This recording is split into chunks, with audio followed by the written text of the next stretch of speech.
स्वाध्याय वर्ग 7वा विषय मराठी पाठ 2 स्वप्न विकणारा माणूस। तुमचे मत स्पष्ट करा। गावात येणाऱ्या माणसाला गावकरी सपन विक्या म्हणत। कारण गावात आलेला माणूस स्वतःच्या बोलण्याने गावकऱ्यांना गुंगवून टाकायचा आणि गावकरी त्याचे वर्णन केलेल्या प्रांतात मनातच भटकून यायचे। जणू काही आपण स्वप्नातच आहो असे त्यांना वाटायचे। स्वतःचं स्वप्न तो गावकऱ्यांच्या डोळ्यात उतरवायचा, म्हणून गावात येणाऱ्या माणसाला गावकरी सपनविक्या म्हणत। स्वप्न विकणाऱ्या माणसाचा गावात येण्यामागचा उद्देश। गावात जाणं, तिथल्या लोकांना एकत्र जमवणं, त्यांच्याशी बोलणं, आपले अनुभव, आपल्या जवळचं ज्ञान इतरांना सांगणं व दुसऱ्यांना आनंद देणं, हाच स्वप्न विकणाऱ्या माणसाचा गावात येण्यामागचा उद्देश होता। स्वप्न विकणाऱ्या माणसाचे खालील मुद्द्यांच्या आधारे 2-2 वाक्यात वर्णन करा। त्याचा पेहराव। तलम रेशमी धोतर, त्यावर तसाच जरीचा सैलसर कुर्ता, डोक्याला लाल पांढरा फेटा, डोळ्यावर चष्मा, पायात तांबडी बूट, असा स्वप्न विकणाऱ्या माणसाचा पेहराव होता। त्याचे बोलणे। स्वप्न विकणाऱ्या माणसाच्या बोलण्यामध्ये गंमत असायची, कुतूहल असायचे। तो आपल्या बोलण्याने लोकांना तल्लीन करायचा। लोक त्याचे वर्णन केलेल्या प्रांतात मनातच भटकून यायचे। इतके हुबेहूब वर्णन स्वप्न विकणारा माणूस स्वतःच्या बोलण्यातून करायचा।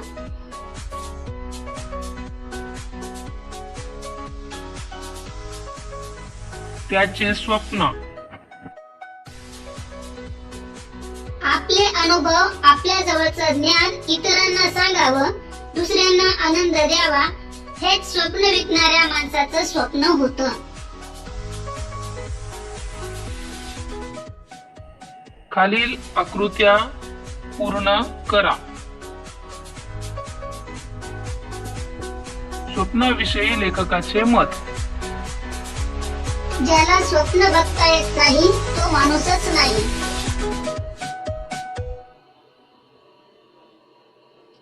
जे स्वप्न आपल्याला समृद्ध करतं ते बघण्यासाठी संवेदनशील मन असावं लागतं।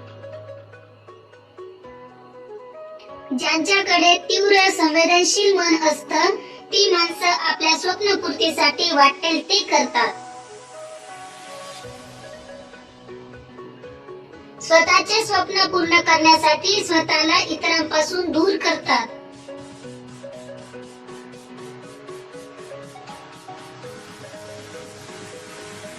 बिना ध्यास आणि बिना धडपडीशिवाय असलेली स्वप्नाळू वृत्ती घातक असते।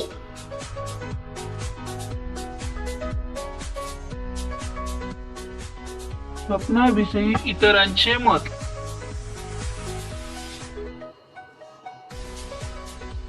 माणसाला स्वप्न बघता आली पाहिजेत।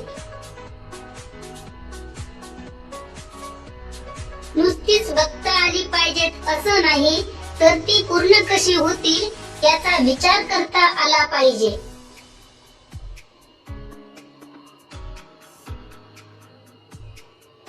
स्वप्न ही निर्माण करावी लागतात की ती उत्पन्न होतात हे आपल्याला माहित नाही। कुणी तर स्वप्नांना भलतच तुच्छ लेखतात, भलती सलती स्वप्न पाहू नकोस असा सल्लाही देतात।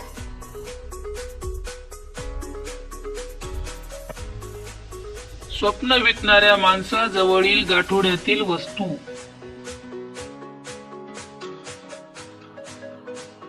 काजू, बदाम, किसमिस,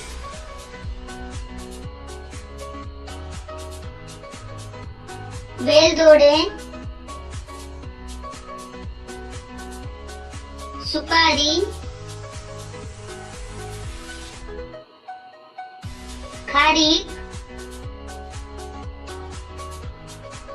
खोबरं. स्वप्न विकणारा माणूस गावात आल्यापासून गाठोडे सोडेपर्यंतच्या घटनांचा उग तक्ता तयार करा. 1. पिंपळाच्या पारावर थांबणे. 2. लोकांचा गराडा जमणे. 3. गप्पामध्ये गावकऱ्यांना मंत्रमुग्ध करून स्वप्नात नेणे. 4. सोबतचे मखमली गाठोडे हळूच सोडणे. 5. झाडाच्या बुंद्याजवळ बसण्यासाठी सभोवताली बांधलेला ओटा. पार पलीकडे असे पार या शब्दाचे 2 अर्थ होतात. लक्षात ठेवा, संदर्भानुसार शब्दांचे अर्थ बदलू शकतात. खालील शब्दांचे त्यापैकी 2 अर्थ सांगा.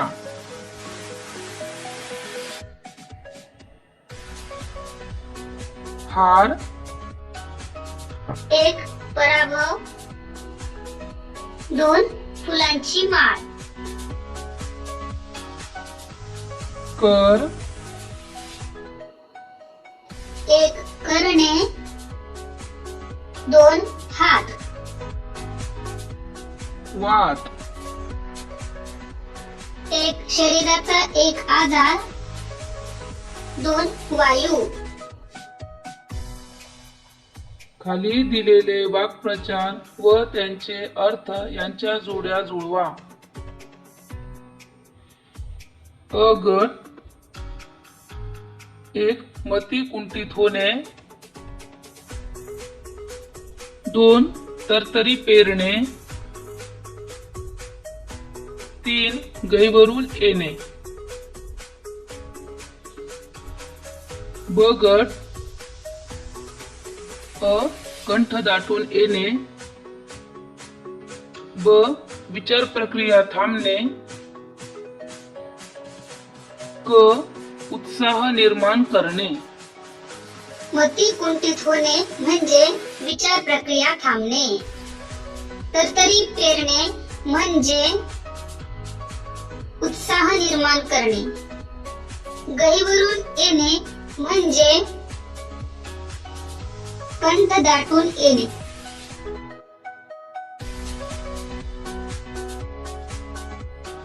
खाली दिलेल्या शब्दांचा वापर करून वाक्य तयार करा.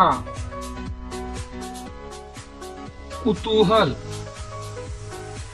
सर्कशीचा तंबू पाहून मुलांच्या मनात कुतूहल निर्माण झाले. संभ्रम. स्वप्न आहे की सत्य असा संभ्रम गावकऱ्यांच्या मनात यायचा. ढब. राजूच्या हस्ताक्षराची ढब अगदी त्याच्या बाबासारखीच आहे.